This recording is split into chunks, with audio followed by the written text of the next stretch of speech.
So, magluluto po tayo ng napakahabang isda. Ang tawag po sa isdang ito ay diwat. At paalala lang guys, pag hindi pa kayo or matakutin pala kayo sa mga ahas-ahas na yan, huwag nyo na itong itry kasi kasi para siya ahas talaga.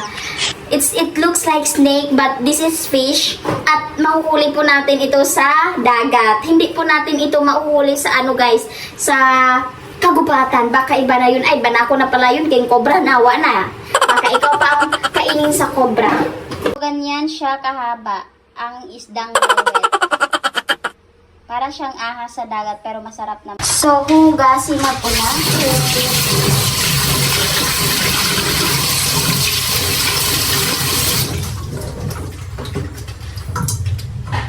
Ganyan po siya kahaba. Tapos po,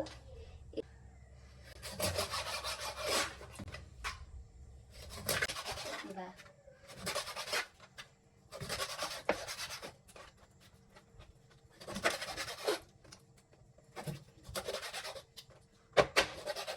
Diba? Parang ahas.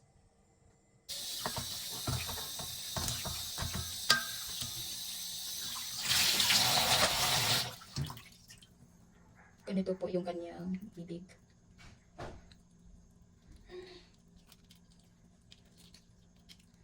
Ang tulis. Bakit parang wala siyang tinainan? Ito guys, ganito siya. May tinain siya. So, i-open natin yan dyan.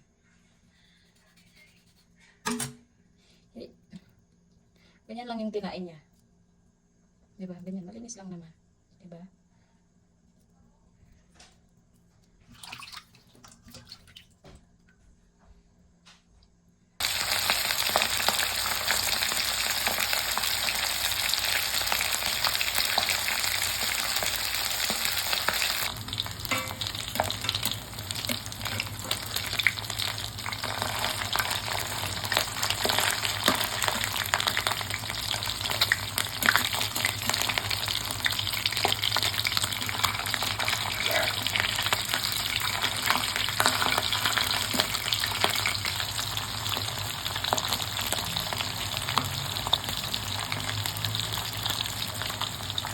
Guys, ayan na ang ating dewit. Nandyan na, yan na.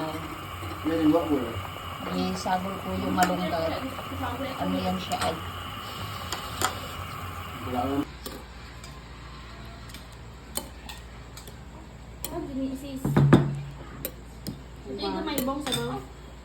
Dewit gino Ano ginita ka ulam? Murag asili guys. Kasili? Asili rito.